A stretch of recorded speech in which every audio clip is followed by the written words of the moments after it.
হাঁস মৌমাছির সাথে মিলে ট্যাটুর ব্যবসা শুরু করে, কারণ এই মৌমাছি অনেক ট্যালেন্টেড। সে তাড়াতাড়ি একটি সুন্দরী মেয়ের ট্যাটু বানিয়ে দেয়। बवाल चीज है बे। তাই হাঁস মৌমাছিকে শাবাশি দেয়।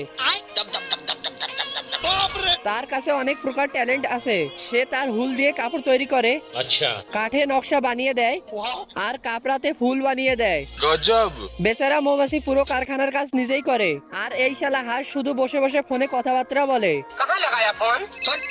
মৌমাছি এত সব কাজ করার কারণে তার অবস্থা খারাপ হয়ে যায়। पानी नहीं मिलता, ये देखो मेरी हालत कमजोर हो। তখনই হাঁস বলে, क्या तकलीफ है भाई? आज मैं मर गया भैया। তারপর হাঁস মৌমাছিকে একটি ফুলের বাগান উপহার দেয়। তাই মৌমাছি খুব খুশি হয়ে ভেতরে যায়, কিন্তু সেখানে তার শৈশবের ভালোবাসা খুঁজে পায়।